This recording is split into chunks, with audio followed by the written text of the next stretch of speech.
La Laponie, pour moi, c'était un rêve d'enfant. Quelque chose d'un peu magique, un peu inaccessible. C'était le pays du froid, de ces immenses étendues de neige et de glace. Je savais aussi que c'était le pays des extrêmes, qu'il me faudrait composer avec les éléments, avec le froid, avec le vent, pour accéder à des sensations rares et à des paysages parmi les plus beaux du monde. En venant ici, j'imaginais courir sur des pistes, sur des lacs glacés et enneigés, dans les forêts immaculées. Je venais pour le dépaysement, je cherchais le grandiose. Et puis j'avais un rêve en tête, courir sous une aurore boréale. Pourquoi je fais tout ça? Simplement pour vivre ces sensations-là, mais aussi et surtout pour les faire vivre, les partager.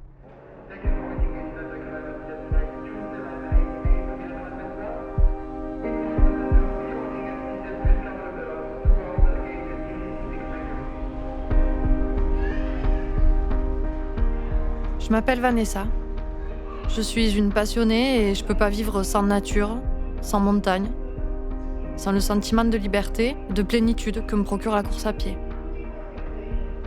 Étant pompier volontaire, aide médico-psychologique et aujourd'hui étudiante infirmière, je côtoie depuis des années des personnes handicapées, dont des tétraplégiques, des infirmes moteurs cérébraux et des personnes atteintes de sclérose en plaques.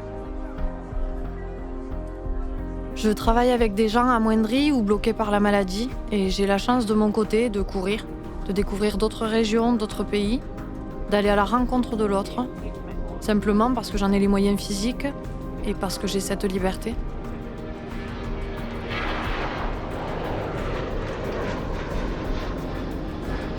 Alors j'ai voulu faire de la course à pied un moyen d'expression, de communication. J'ai décidé de mettre en place des projets qui visent à marier ma passion aux causes auxquelles je crois.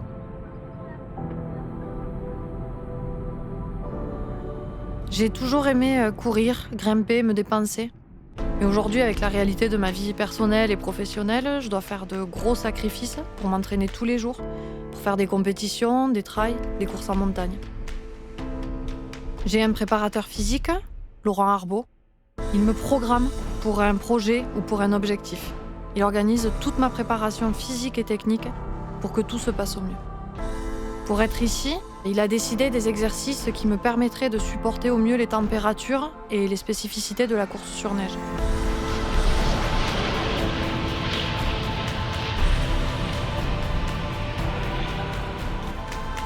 Une chose qui est surprenante ici, c'est la nuit qui arrive en début d'après-midi. À 14h30, je dois mettre la frontale, me préparer à endurer les moins 20 ou moins 30 degrés qui m'attendent dehors et je pars courir, au crépuscule ou en pleine nuit. C'est une sensation assez étrange. Elle contribue à se sentir un peu hors du temps. Dehors, tout est calme, la neige étouffe les bruits. Et courir dans ce silence, c'est particulier, un peu mystérieux.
On a eu une super journée où on a eu un lever coucher de soleil qui a duré des heures et des heures. Donc c'était un mélange de couleurs que je pourrais même pas décrire tellement c'était magique.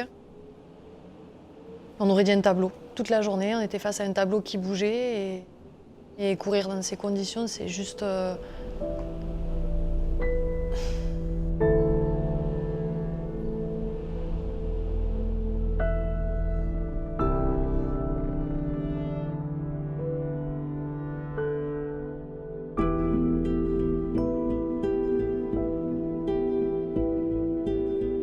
Il y a vraiment un temps pour la course, pour la compétition, mais vraiment c'est un complément. Pour moi, c'est pas vital. Courir, retrouver la nature, croiser un animal, sentir l'air pur, m'asseoir et attendre un lever ou un coucher de soleil, ça c'est essentiel. J'ai la chance d'avoir grandi en montagne, dans les montagnes pyrénéennes, où j'ai pu apprendre à progresser seule à travers la nature et où j'ai eu la chance de passer de nombreuses heures à courir, de multiples nuits à la belle étoile, en tente comme là par exemple. Ça a fait partie de moi très tôt. Il y a quelque chose d'impressionnant à dormir dans un tel décor. On se prend un peu pour un explorateur. Il y a un peu de crainte aussi, je suis pas habituée à ces températures, à ces lieux. Mais avant tout, c'est excitant.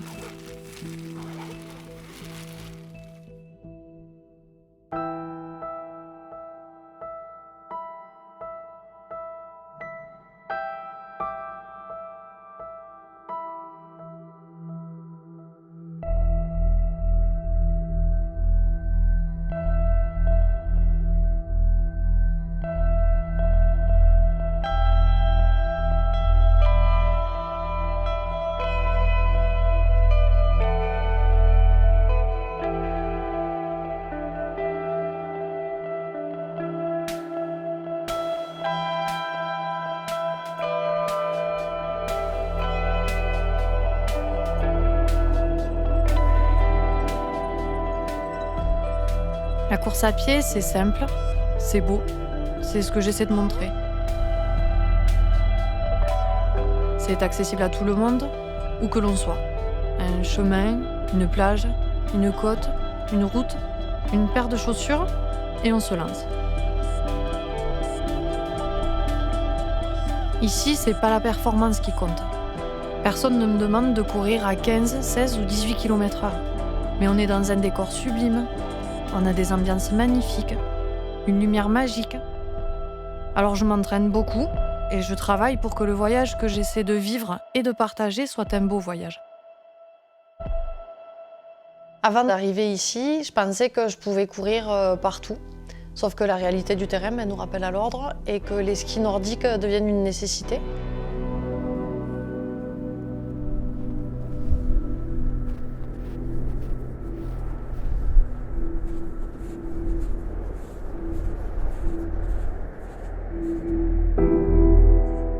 Il y a eu la traversée de ce lac glacé immense, avec ce ciel, cette lumière exceptionnelle, et surtout une sensation de liberté. C'était difficile, le froid était vraiment dur ce jour-là. Je me suis surprise à crier, à m'encourager pour aller au bout et pour vivre ce moment.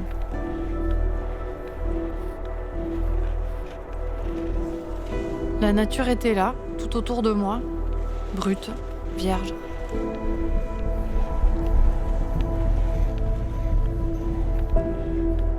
J'ai pu progresser comme je le voulais, en oubliant que j'allais chausser les skis. C'était juste incroyable.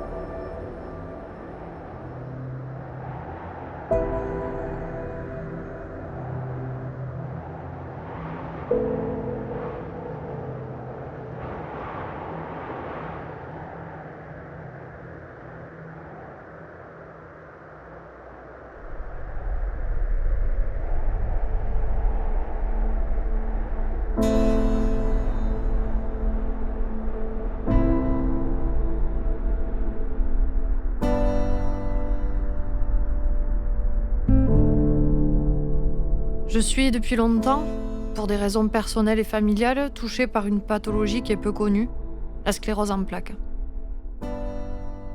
Depuis quelques années, j'ai pu monter des projets et faire connaître la maladie et l'association dont je suis membre, la Ligue française contre la sclérose en plaques. J'ai compris aussi que ces projets donnaient un peu d'espoir à certaines personnes souffrantes, une forme d'évasion, un voyage ou une aventure par procuration.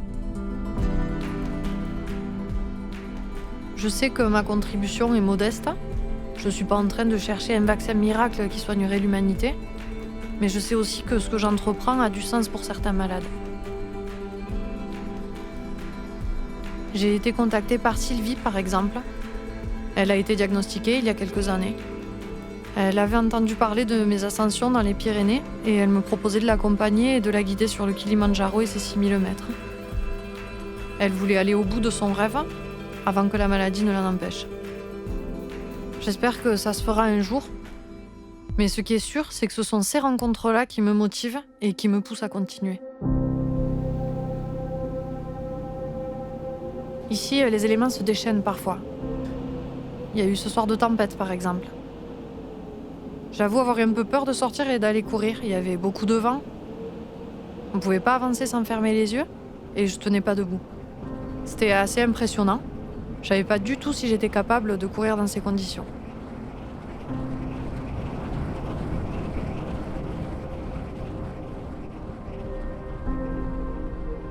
Il s'est trouvé qu'en descendant, le vent s'était calmé et du coup j'ai pu faire cette séance en étant plus sereine malgré le froid.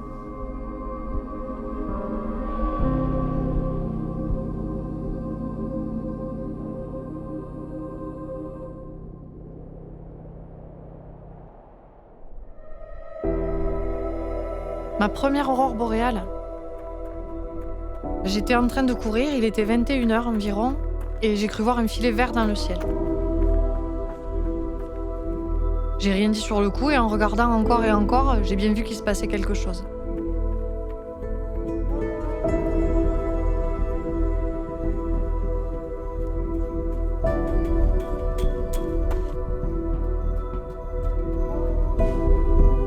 J'ai couru pour aller vers des zones dégagées et pour être au plus proche de ce phénomène et puis je suis arrivée sous l'aurore. Le ciel s'illumine doucement puis se strie et se marbre de nuances vertes. Au début, elle est faible, on la cherche un peu et puis elle grandit. C'est un véritable mélange d'émotions à ce moment-là. Déjà, voir une aurore boréale, c'est un petit peu un rêve. Courir dessous, c'est courir sous le plus beau ciel du monde.